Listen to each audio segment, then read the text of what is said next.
अब श्री कृष्ण के प्रथम पुत्र का जन्म हुआ, बड़ा उत्सव चल रहा था द्वारिका में, और अभी बालक 10 दिन के भी नहीं हुए कि एक असुर आया और बालक का हरण करके चुरा के ले गया और ले जाके समुद्र में डाल दिया। अब कोई विशाल मछली बालक को निकल गई, मछुआरों के जाल में मछली भी फंस गई, और मछली को जब पेट काट कर देखा तो उसमें जीवित मनुष्य बालक। संयोग वश वह मछली संबरासुर के ही रसोई में भेज दी गई थी, और वो असुर जिसने उस बालक का हरण किया वो भी संबरासुर ही था। तो संबरासुर ने पता लगा कि मछली के पेट में मनुष्य बालक, तो उसको बड़ा आश्चर्य हुआ। तो रसोई घर में काम करने वाली एक देवी थी, उनको सेवा के लिए दे दिया कि चलो तुम लालन पालन करना इस बालक का। वो कौन थी? बोले वो जो है साक्षात रति महारानी थी। भोले बाबा ने कहा कि तुम्हारे पति कृष्णपुत्र के रूप में मिलेंगे। उन्होंने कहा वो कब अवतार होगा, कैसे मिलेंगे? नारद जी ने कहा कि सेवा का काम करो यहाँ संबरासुर के यहाँ, तो यहाँ सेवा करते करते यहीं तुम्हारे पति तुम्हें मिलेंगे। अब कितने युगों तक प्रतीक्षा की, आप विचार करिए। कहां सतयुग में भोले बाबा ने काम दहन किया, और कहां कई युगों के बाद जो है कितनी चतुर्युगी बीत गई होंगी। उन कई चतुर्युगियों के बाद में जब एक द्वापर आया, उसमें श्री कृष्ण प्रकट हुए और उनके पुत्र के रूप में वह बालक आया, वह कामदेव आए। तो जब कामदेव आए, वो बालक जैसे ही रति ने देखा तो पहचान नहीं पाई। नारद जी ने कहा देवी जी पहचानो, ये आपके पति देव हैं।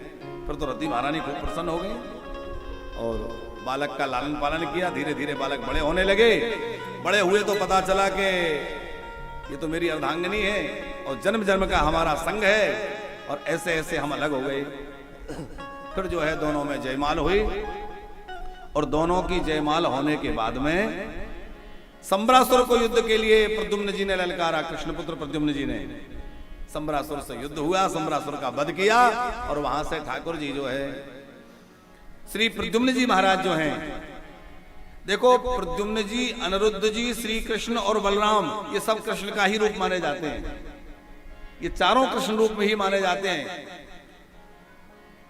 नमः संकर्षणाय च प्रद्युम्नानुरुद्धाय नमः संकर्षणाय च। प्रद्युम्न, अनिरुद्ध, संकर्षण और श्री कृष्ण, ये 4 रूपों में ब्रह्म प्रकट हुए हैं। अग्रवाल जी जब प्रभु राम रूप में आए हैं तो वहां भी अकेले नहीं आए, 4 भाई बनकर के आए हैं। तो चारों भाई कौन हैं? राम, लक्ष्मण, भरत, शत्रुघ्न, जो 4 भाई हैं, ये कौन है? तो कुछ विद्वान कहते हैं कि राम जी तो परम ब्रह्म हैं, और जो यार थोड़ा सा बढ़ाना टेले, राम जी परम ब्रह्म हैं। श्री भरतलाल जी महाराज जो है वो कौन है? वो भगवान विष्णु का अवतार है। विश्व भरण पोषण कर जोई, और ताकर नाम भरत अस होई। तो श्री भरतलाल जी भगवान विष्णु हैं। श्री लखनलाल जी तो शेष अवतार हैं, और श्री शत्रुघ्न लाल कौन है? बोले ये ब्रह्मा जी का अवतार है। जाके सुमरण तेरे पुनासा, नाम शत्रुघ्न वेद प्रकाशा। जो वेदों को प्रकाशित करने वाले हैं वो कौन है? बोले वो ब्रह्मा जी हैं। तो ब्रह्मा जी ही शत्रुघ्न जी के रूप में प्रकट हुए हैं सेवा करने के लिए। ऐसा कुछ महानुभावों का कहना है, और कुछ महापुरुष कहते हैं कि एक ब्रह्म ही 4 रूपों में प्रकट हुए हैं, चतुर्धा।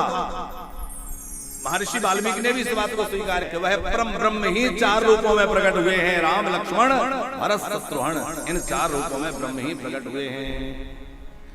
और उसी प्रकार जैसे रामावतार में 4 भाई के रूप में वह ब्रह्म प्रकट हुए, उसी प्रकार चतुर्धा रूप में श्री कृष्ण, बलराम, प्रद्युम्न और अनिरुद्ध, इन 4 रूपों में भी भगवान ही प्रकट हुए हैं। नमो भगवते तुभ्यं वासुदेवाय धीमहि प्रद्युम्नानिरुद्धाय नमः संकर्षणाय च।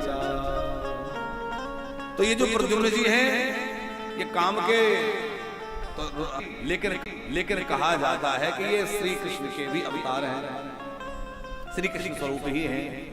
यह अपनी रति महारानी को लेकर के वहां से आए और द्वारिका पधारे। तो द्वारिका वासी ने सोचा कि भाई हमारे रुक्मणी जी के पुत्र होते तो लगभग इतने बड़े हो गए होते।